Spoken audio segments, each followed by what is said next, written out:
Doctor श्रेष्ठ कुमारी channel पर आपका स्वागत है। आज हम चर्चा करेंगे कि अनुच्छेद 370 और 35A अब इतिहास के पन्नों में दफन हो चुका है। उसका क्या काला सच था और ख़त्म करना क्यों अनिवार्य था, उन सारी चीज़ों पर हम चर्चा करेंगे। अगर आप राजनीति विज्ञान के विद्यार्थी हैं तो आप लोगों के लिए बड़ा लाभदायक होने वाला है। अगर आप देश की सजग नागरिक है तो आप लोगों को ये जानना वैसे ज़रूरी है। तो वास्तव में आज हम चर्चा करेंगे कि अनुच्छेद 370 और 35A राष्ट्रीय एकता में बाधक और लाखों लोगों के अधिकारों को कुचलने वाला था। इसका विरोध करना, इसको हटाना बहुत ज़्यादा ज़रूरी था। तो चलिए आज हम इसी से शुरू से लेके एंड तक चर्चा करते हैं कि सुप्रीम कोर्ट का निर्णय आ चुका है, अब फैसला एक तरफ हो चुका है। इसके आसार तो कम ही थे कि सुप्रीम कोर्ट अनुच्छेद 370 और 35A को बहाल कर सकता है, लेकिन इसके बाद भी ये आशंका थी कि कहीं वह इस नतीजे पर न पहुंच जाए कि इस अनुच्छेदों को हटाने की प्रक्रिया जो है वो विधि सम्मत नहीं थी। बस सिर्फ ये डर था।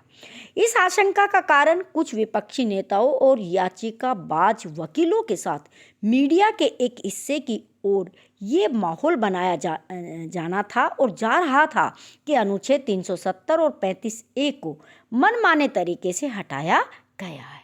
निसंदेह ये तरीका जटिल तो था, मगर राजनीतिक इच्छा शक्ति हो तो जटिल फैसले भी आसान हो जाते हैं। मोदी सरकार ने 5 अगस्त 2019 को यही किया, लेकिन उसे ये पता था कि असंभव मानना था कि फैसले को सुप्रीम कोर्ट में चुनौती अवश्य दी जाएगी। इसीलिए उन्होंने सारे कील कांटे दुरुस्त कर रखे थे। ये कहना तो कठिन है कि मोदी सरकार ने अनुच्छेद 370 और 35A को हटाने का निश्चय कब किया, मगर यदि भाजपा ने जम्मू कश्मीर विधानसभा के पिछले चुनावों के बाद PDP से मिलकर सरकार नहीं बनाई होती तो अनुच्छेद 370 और 35A को हटाना संभव नहीं होता। जब भाजपा ने PDP से मुफ्ती मोहम्मद शहीद के साथ मिलकर सरकार बनाने का फैसला किया था तो उसकी आलोचना हुई थी, खासी आलोचना चारों तरफ हुई थी। शहीद के निधन के बाद जब भाजपा महबूबा मुफ्ती को उसके स्थान पर मुख्यमंत्री बनाने को राजी हो गई तो उसकी चारों ओर फिर आलोचना हुई, क्योंकि वह अपने पिता की तुलना में बहुत ज़्यादा हट्टी थी, कट्टर थे मानी जाती थी, इसलिए आलोचना हुई थी। भाजपा PDP का मिलन हर लिहाज से बेमेल था। ऐसी सरकार का चलना कठिन था। अंत में जून 2018 में भाजपा ने अपना समर्थन वापस ले लिया और वहां राष्ट्रपति शासन लागू हो गया। इसके बाद PDP ने अन्य दलों के साथ मिलकर सरकार बनाने की पहल शुरू की, लेकिन ये पहल परवान नहीं चढ़ी तो जम्मू कश्मीर के विधानसभा भंग कर दी गई और हुआ ये कि राज्यपाल वैसे फैसले लेने में सक्षम हो गए जैसे वहाँ की विधानसभा ले सकती थी।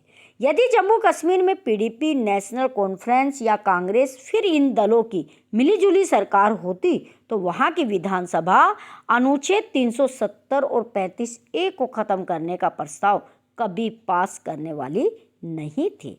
यदि भाजपा ने PDP से मिलकर सरकार नहीं बनाई होती तो फिर समर्थन वापस लेकर राष्ट्रपति शासन लागू करने का रास्ता साफ नहीं किया जा सकता था।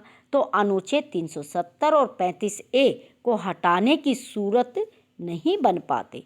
शायद इसीलिए भाजपा ने मिलकर सरकार बनाई थी। सुप्रीम कोर्ट ने इस प्रक्रिया को विधि सम्मत पाया।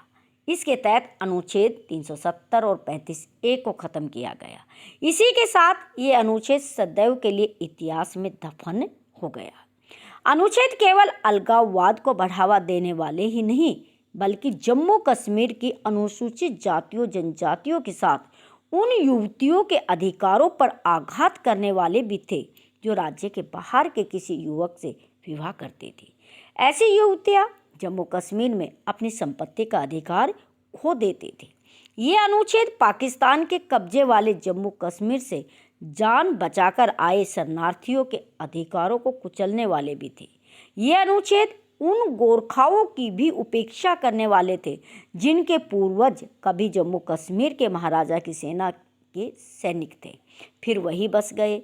अनुच्छेद 370 के कारण जम्मू कश्मीर में संसद से पारित कानून राज्य विधानसभा की मंजूरी के बिना लागू नहीं हो सकते थे। इसके चलते कई ऐसे केंद्रीय कानून जम्मू कश्मीर में नहीं लागू हो सके जो वहाँ के वंचित तबकों के उत्थान के लिए बनाए गए थे। अनुच्छेद 35A के जरिए जम्मू कश्मीर की नागरिकता के नियम और नागरिकों के अधिकार तय होते थे।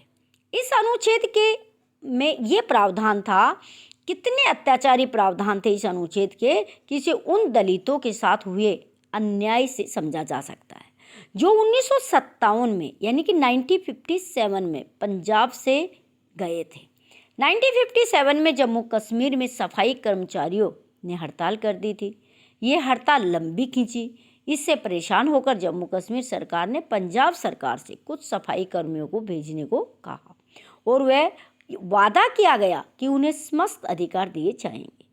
करीब 300 दलित परिवार पंजाब से जम्मू कश्मीर गए। वहाँ की सरकार उन्हें वांछित अधिकार देने के वादे से मुकर गई। समय के साथ इन दलित परिवारों की आबादी बढ़ती गई, लेकिन उन्हें राज्य की नागरिकता नहीं मिली। एक ऐसी ही परिवार की युवती राधिका गिल ने बीएसएफ की कांस्टेबल भर्ती परीक्षा पास कर ली। अच्छी एथलीट होने के नाते फिटनेस टेस्ट भी उसने सफल कर लिया, लेकिन उसे नौकरी नहीं मिली क्योंकि उसके पास जम्मू कश्मीर का नागरिक होने का कोई प्रमाण नहीं था। जब उसे पता चला कि राज्य सरकार ने ये व्यवस्था बना रखी है कि पंजाब से गए दलित परिवारों के बच्चे केवल सफाई कर्मी की ही नौकरी कर सकते हैं, तो उनकी उम्मीदों पर पानी फिर गया।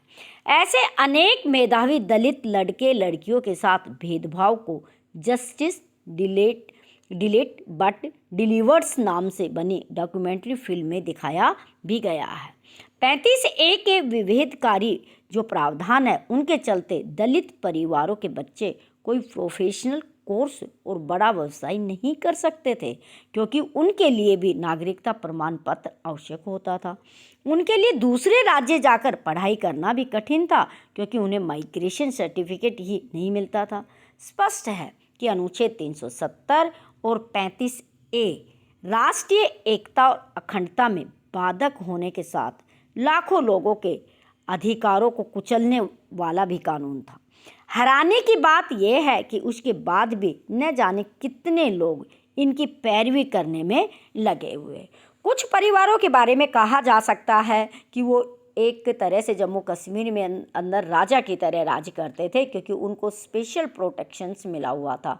वो लोग इनका विरोध कर रहे हैं। कुछ देश के वो लोग विरोध कर रहे हैं जिनको गुमराह किया जाता है, लेकिन हकीकत में कानूनी तौर पे समानता के तौर पर अगर देखा जाता है तो जो अभी मैंने पूरा डिटेल आपको बताया है उसके हिसाब से इस अनुच्छेद को, इस धारा को जो ख़त्म किया गया है वो पूर्ण रूप से विधि सम्मत है और ख़त्म होना ही जरूरी था क्योंकि तभी समानता कायम हो सकती है और देश की एकता अखंडता बरकरार रह सकती है।